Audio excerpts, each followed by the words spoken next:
Hello, welcome to EPG Pathshala. My name is Dr. Gayatri Arun Kumar and I am going to talk today about Module 2 in Moral Psychology, that is Nature and Conduct of Passions from the Moral Perspective. We will begin with an introduction to emotions, followed by the nature of emotions, under which we talk about neuroscience and emotion, and then the phenomenological component, then the perceptual component, followed by the evaluative and motivational components. Next is the functional components and communicative components. The next element is the role of emotions in moral psychology, which will be followed by theories of emotions, then empathy as an emotion, the empathy-altruism link. The learning objectives of this particular module are as follows. 1. To understand the nature of emotions in psychology. 2. To get a perspective of the role of emotions in moral psychology. The key words to note in module 2 are emotions, components, and the relationship with morality. I will now begin with the introduction to emotions. Emotions are complex mental states present in all human beings. Ekman, in 2007, identified basic emotions that are universal: surprise, disgust, fear, anger, joy, sadness, and contempt. These emotions are arguably basic because they are culturally universal.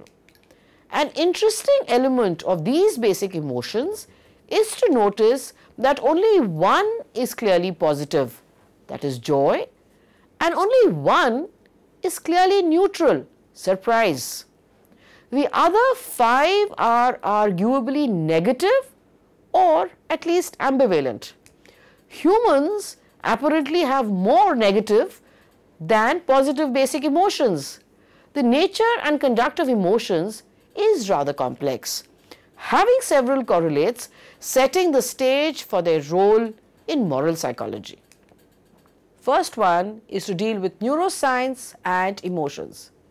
To begin with, emotions by their very nature have a physiological, neural, and hormonal underpinnings. There have been several research investigations on the neuroscience of emotions. For example, studies on facial expressions, characteristics of emotions, which include both biological fitness, gaping in disgust to expel poisons and pathogens, and the communicative effectiveness, flashing anger to signal you are not to be trifled with. Of such emotions, Stepper and Strack in 1993 studied the bidirectional feedback between the central and peripheral nervous system on emotions. For instance, when you feel proud, you adopt an upright pose, but adopting the posture independently can also make you feel proud. Filippo et al. 2002 found there are breathing patterns distinctive of someone who is experiencing joy, anger, sadness, and fear. Phenomenological component of emotions.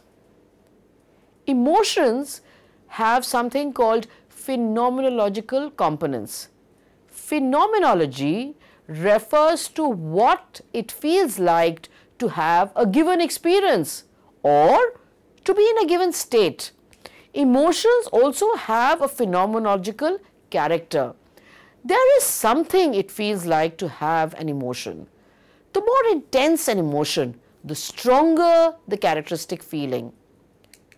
The phenomenological components are connected to states of both the nervous system, central as well as the peripheral, and the body periphery. We feel the nausea of disgust in our visceria. We feel fluttering of fear in our hearts. We feel the condensation of contempt in our sneers. All our emotions at a very basic level also have a valence. Joy is positive. Disgust is negative. In addition, emotions have a felt degree of agency. The angry person feels ready to act. The sad one has a muted response. The next is the perceptual component of emotions. Emotions also have perceptual components. We perceive with our senses. For example, raindrops on the car window, scraping of a chair across the floor. Emotions too are ways of perceiving. Surprise is our way of perceiving novelty. Disgust is our way of registering impurity. Fear is a way of perceiving threats. Anger is our way of registering offenses. And sadness is our way of perceiving losses, and so on and so forth. Emotions also put us in a frame of mind that facilitates noticing and construing things as relevant to the emotion or irrelevant and ignoring to some extent all else. Someone in the grip of contempt is quick to spot further embarrassing things about his victim and of others. Someone in the throes of joy is somewhat immune to or oblivious to losses and offenses. Next one is the evaluative and motivational components. Emotions, to begin with, have an evaluative component. We can evaluate things by judging that they are right or wrong, good or bad. Like judgments, emotions involve evaluation. To be joyful over something is, among other things, to be evaluating it as good. To feel contempt towards someone, among other things, is to evaluate him as bad. Emotions also have a motivational component. An angry person feels the urge to put things right, throw down the perpetrator. This seems to be connected with both the social and the neuroendocrinological aspects of anger, specifically with the secretion of the testosterone and cortisol hormones in the face of unstable social hierarchies. A lot of this research was done by Denson et al. In 2013 and also by Hamilton et al. In 2015. Emotions typically motivate action. There is an action component here. A disgusted person is driven to cleanse herself, to ward off or expunge the offending object or persons. A fearful person feels the need to flee, flight or freeze in place. The next is the representational component. Emotions, in addition, have representational components. These representations connect the perceptual components with the motivational components. Fear is the perception of a threat. By representing the threatening object, the agent is able to direct his or her motivation to free from it in particular. Disgust is the perception of impurity or corruption. By representing the corrupt object, the agent or the individual is able to direct his desire to purify or expunge it in particular. Representations may not always succeed in their task, leading an angry person to kick his dog rather than oppose the fraudster. But in many normal circumstances, they facilitate smooth connections between our perception and motivations. The next element of emotion is the functional components. Emotions have functional components as they prepare us to act more effectively in the way that they motivate us in the first place. The heart rate increases during fear, which mobilizes glucose and oxygen to the muscle tissues. This enables the fearful person to run away faster and potentially to escape.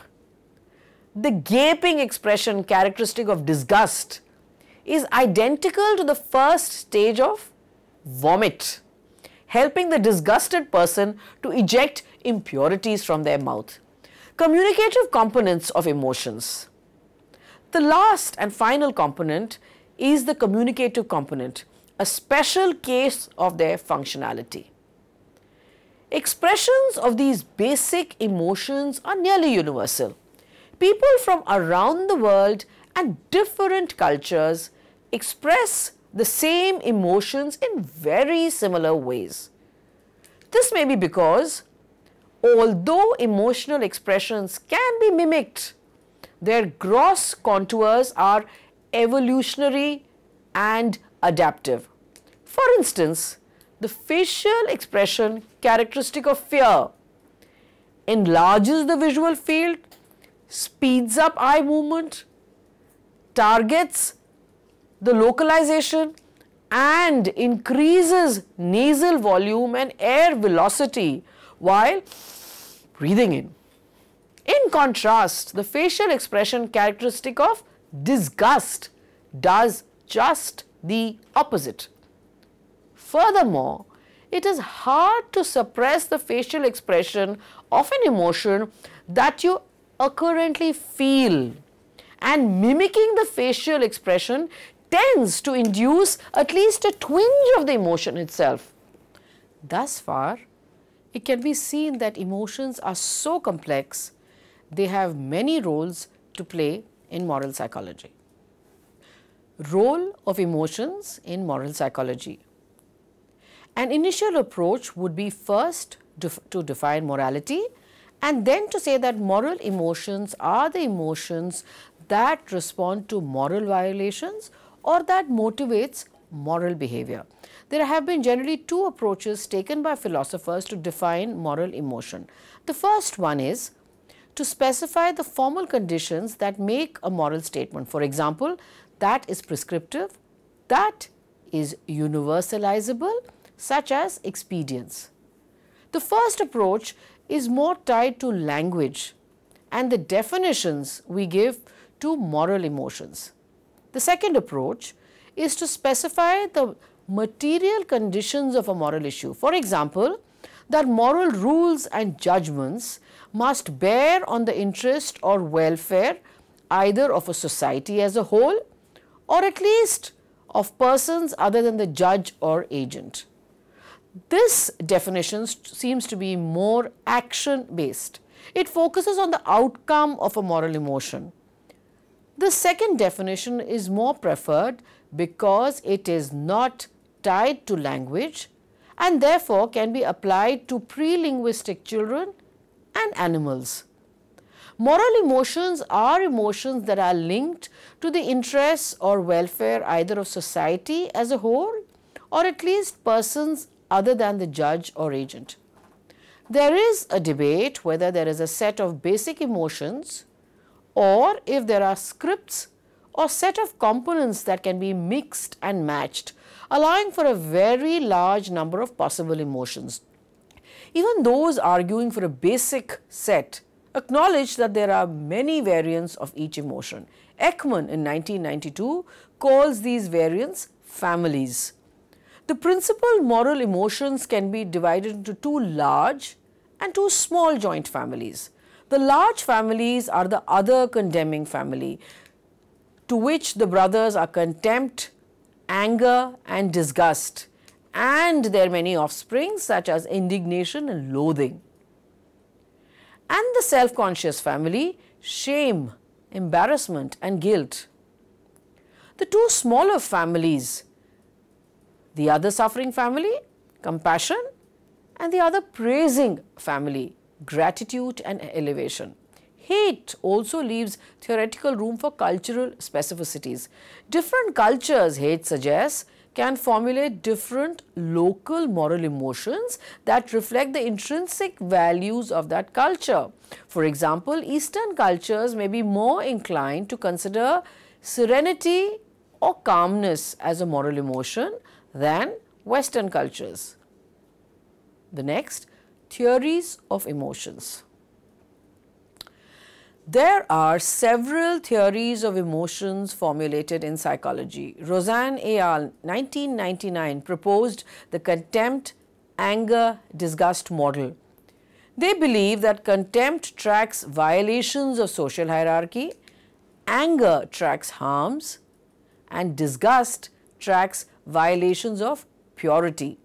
Haid in 2001, in a social intuitionist model, suggested that people's automatic emotional reactions determine whether they judge something morally right or wrong, and they tend to confabulate reasons after that to justify or rationalize these judgments. The main way moral judgments change is through social emotional contagion, not reasoning. Haid argues that the studies of moral reasoning in moral psychology have done very little to determine what it is that leads us to action. Haid criticizes the field's avoidance of emotion and believes that it is emotion that drives us to act. As Haid would suggest, the higher the emotionality of a moral agent, the more likely they are to act morally. Graham et al. 2009, in his moral foundation theory, expands on the contempt, anger, disgust model by positioning 5 main foundations which are differently tracked by distinct emotions: care or harm, fairness or cheating, loyalty, betrayal, authority, subversion, and sanctity or degradation. Another view came from Gray et al.'s harm hypothesis.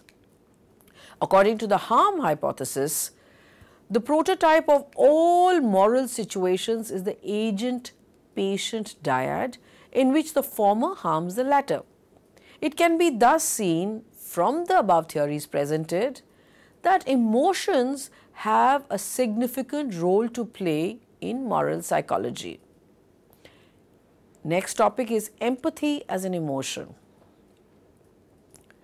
Empathy is another important correlate of emotions relevant to the current discussion on moral psychology. Empathy is the experience of understanding another person's condition from their perspective. You place yourself in their shoes and feel what they are feeling. Empathy is known to increase pro-social or altruistic, that is, helping behaviors. Empathy shapes the landscape of our moral and social lives. It motivates pro-social and caregiving behaviors, plays a role in inhibiting aggression, and facilitates cooperation between members of a similar social group. Next topic is the empathy-altruism link. Empathy also plays a large role in altruism. The empathy-altruism hypothesis states that the feelings of empathy for another leads an altruistic motivation to help that person. In contrast, there also may be an egoistic motivation to help another person in need. This is a tension reduction model in which personal distress caused by another in need leads the person to help in order to alleviate their own discomfort.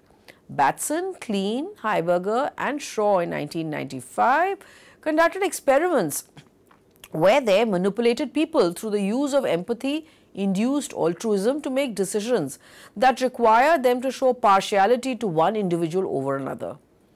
The first experiment involved a participant from each group to choose someone to experience a positive or negative task. The groups included a non-communication, communication, low empathy, and communication, high empathy conditions.